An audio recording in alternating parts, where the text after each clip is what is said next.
বরাবরের মতো এবারও সাউথ ইস্ট লন্ডনের সর্ববৃহৎ ঈদের জামাত অনুষ্ঠিত হয়েছে সাউথ ওয়ার্ক কাউন্সিলের বার্জেস পার্কে। সাউথ ওয়ার্ক মুসলিম ফোরাম ও সাউথ ওয়ার্ক কাউন্সিলের উদ্যোগে আয়োজিত ঈদের জামাতে 20,000-এরও বেশি মুসল্লি অংশ নেন। বিস্তারিত জানাচ্ছেন আমাদের সাউথ ইস্ট লন্ডন প্রতিনিধি ফয়সল আহমেদ রুহেল, ক্যামেরায় ছিলেন ফখরুল ইসলাম।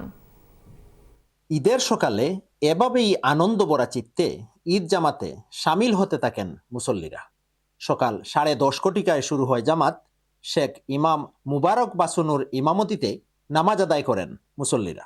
বিশাল এই জামাতে অংশ নিতে পেরে নিজেদের অনুভূতি জানান মুসল্লিরা।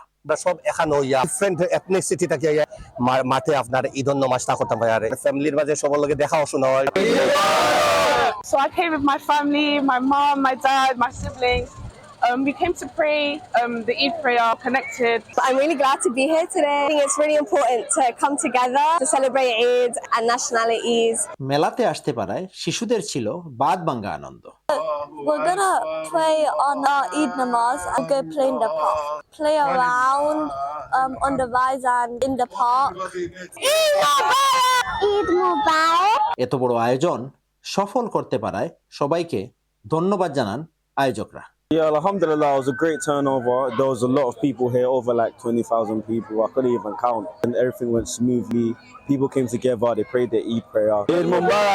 পশু কুরবানি ও হজ পালনের মধ্য দিয়ে ঈদ উল আজহা উদযাপন করেন বিশ্বের মুসলমান। বিশ্বের বিভিন্ন দেশের ধর্মপ্রাণ মুসলমানদের সাথে স্থানীয় বাংলাদেশিরাও ঈদের নামাজ আদায় সহ উপভোগ করছেন দিনব্যাপী মেলা। ফয়সল আহমেদ রুহেল, channel S news, Burgess park, London.